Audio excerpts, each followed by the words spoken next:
আমরা সকাল সকাল তাওয়াং থেকে এখন বোমদিলার দিকে রওনা হচ্ছি।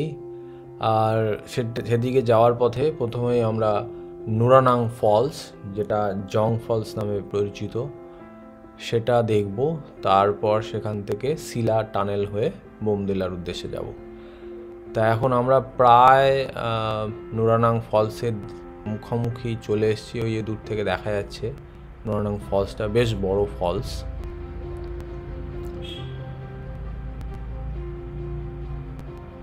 দেখা যাক কি দাঁড়ায়।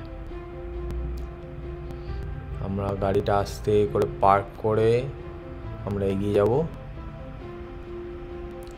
এই হলো ফেমাস নুরানাং ফলস, যার আরেকটা নাম জং ফলস। বেশ সুন্দর দৃশ্য। পাহাড়ের ওপর থেকে প্রচুর পরিমাণে জল পড়ছে আর মিশে যাচ্ছে তাওয়াং নদীতে। জলের রংটা একদম দূর থেকে সাদা ধপধপ করছে, আর কাছে তো প্রায় যাওয়াই যাচ্ছিল না।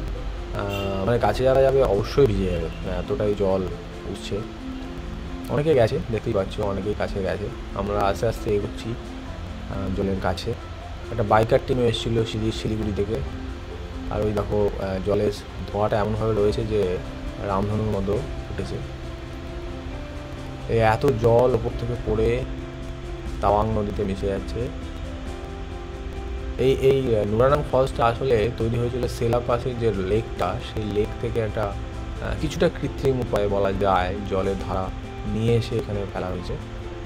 সেজন্য প্রচুর জল, সেই জল থেকে এই জং ফলসের উৎপত্তি।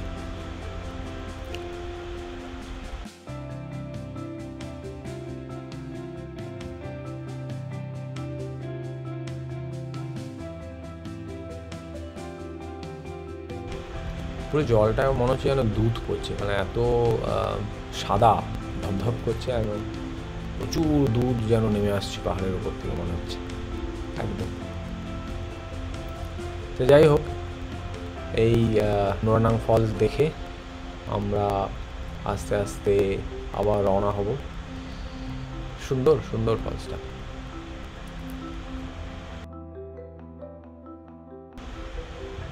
এই আমরা আবার রওনা হচ্ছি বোমদিলার দিকে।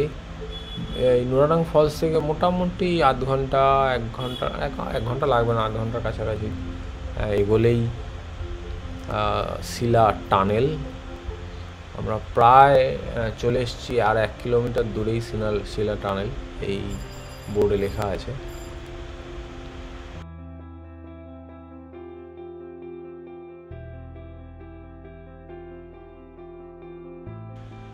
এই দেখতে দেখতেই চলে এলাম শিলা টানেলের কাছে। এটা আমরা ঢুকছি জাস্ট শিলা টানেলে, আর একটু এগোবো। এই ডান দিকেই শিলা টানেল। আমরা বাঁদিকে একটু দাঁড়াবো, দাঁড়িয়ে এখানকার দৃশ্যটা একটু দেখবো।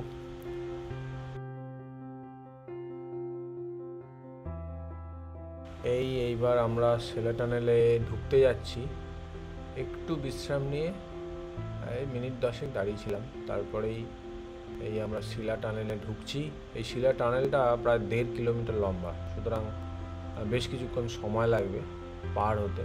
আর যেহেতু এটা 1.5 কিলোমিটার লম্বা, সেজন্য ভেতরে আপৎকালীন নানা রকম ব্যবস্থাও রয়েছে, যেমন ফার্স্ট এড কিট আছে, অক্সিজেন রয়েছে ভেতরে।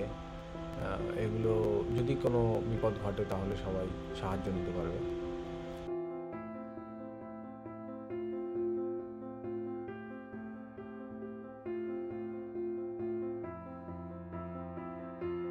আমরা এগিয়ে চলেছি প্রায় 1.5 কিলোমিটার, সুতরাং একটু অপেক্ষা করতে হবে। ওই দূরে আলো দেখা যাচ্ছিল, এখন দেখা যাচ্ছে না।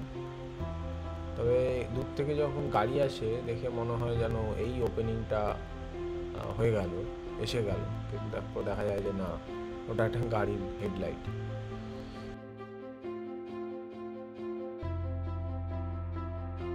এইবার আমরা প্রায় শেষ প্রান্তে চলে এসেছি। আমরা এবার টানেল থেকে বেরোবো। এই দূরে এক্সিট গেটটা দেখা যাচ্ছে, এই আলোর দিকে আমরা ছুটে চলেছি, এখনই বেরোবো।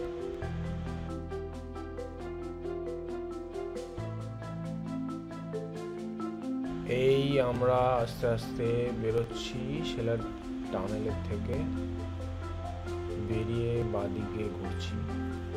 একটু মেঘলা মেঘলা পরিবেশ, আমরা এগিয়ে চলেছি এর মধ্যে দিয়ে। তবে একটা জিনিস বলে রাখি, সেলার টানেল কিন্তু একটাই লম্বা 1.5 কিলোমিটার টানেল নয়, এর একটা দ্বিতীয় ভাগও আছে।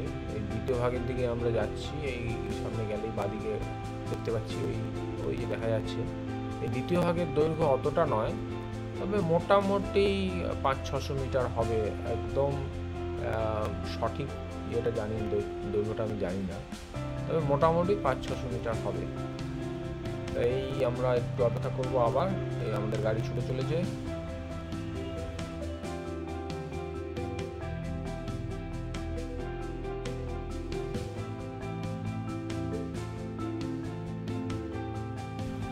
আমি বোধহয় একটু ভুলই বললাম, 500-600 মিটার হবে না, 1 কিলোমিটার কাছাকাছি হবে।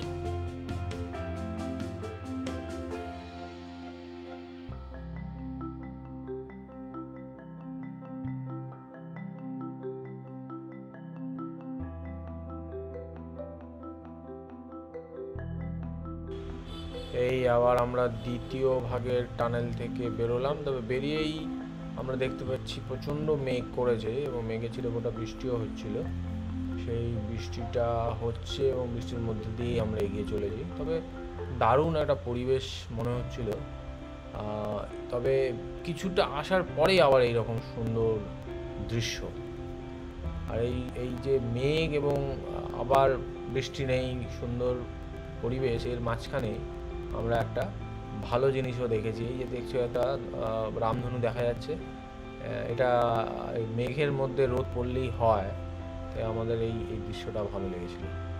এভাবেই আমরা এগোতে এগোতে চলে এলাম বোমডিলায়। বোমডিলায় আমাদের খুব একটা ভিডিও তোলা হয়নি, তবে এই যেখানে আমরা হোমস্টেতে ছিলাম সেই হোমস্টের ব্যালকনি থেকে এই দৃশ্যটা দেখাচ্ছি। বোমডিলা শহর, পাহাড় দূরে, বেশ দারুণ পাহাড়ের কোলে একটা শহর, বেশ দারুণ। এবং এখানে সত্যি কথা বলতে বিশ্রাম নিতে, এই ব্যালকনিতে বসে চা খেতে খেতে গল্প করা এবং সামনের প্রাকৃতিক দৃশ্য দেখতে দেখতে বিশ্রাম নেওয়া, এর মাধুর্যই আলাদা। তা আমরাও বিশ্রাম নেওয়ার জন্যই এখানে থেকেছি মোটামুটি।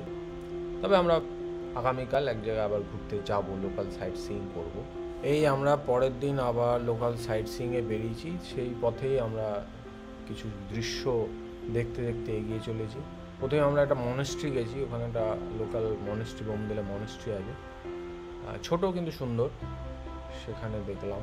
আরেকটাও ছোট মনেস্ট্রি ছিল, এটা বাজারের পাশে। এরপর আমরা একটা আর্মি ক্যাম্পেও গেছিলাম, কিন্তু সেখানে ছবি তোলা বারণ ছিল বলে দেখানো যাচ্ছে না।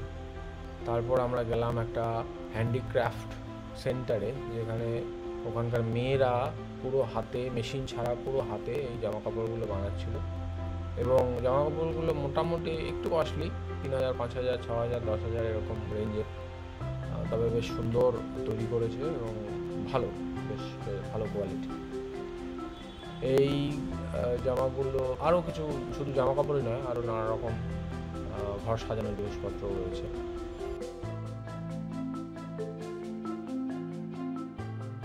এবং ওরা পুরো তৈরি করছে, এটা একটা বুদ্ধ মূর্তিও তৈরি করে। এই যে পুরো এগুলো হাতে আঁকা, হাতে তৈরি করা, বেশ দারুণ। এই যে এখানে ওনারা তৈরি করছেন, সেই ছবিগুলো, স্টিল ছবিগুলো দেখাচ্ছে, খুবই ভালো।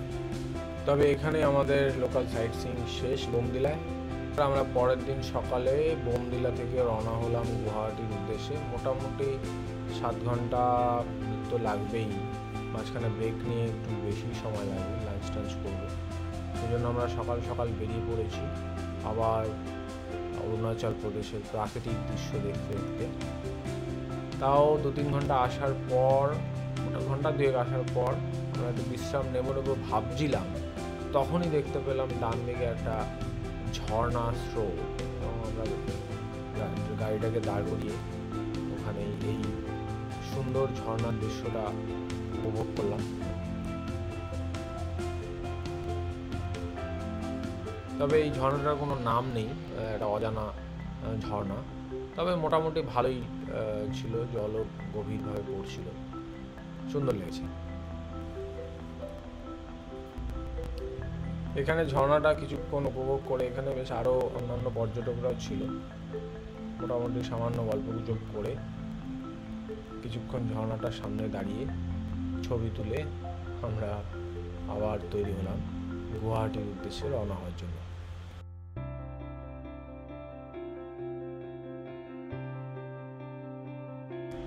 আমরা এবার গুয়াহাটির পথে অনেকটাই চলে এসেছি, লাঞ্চও হয়ে গেছে, এই প্রায় ঢুকছি।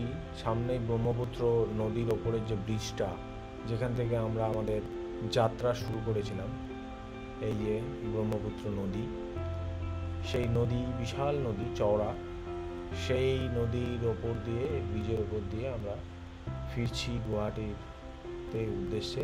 এখান থেকে আমাদের যাত্রা শুরু হয়েছিল। প্রথম যে ভিডিওটা এখানেই প্রথম শুরু করেছিলাম, আবার এখানেই শেষ করছি। এই লম্বা ব্রিজটা পার হলেই তো কিছুক্ষণ গেলেই গুয়াহাটি স্টেশন। এই চলতে চলতে আমাদের প্রায় শেষ হয়ে এসেছে এবং এইবারকার মতো এই পর্যন্তই রইল। সূর্য অস্ত যাচ্ছে, সূর্যাস্তের দু একটা ছবি দিলাম এবং এখানেই আমাদের যাত্রা শেষ করলাম এবারকার মতো।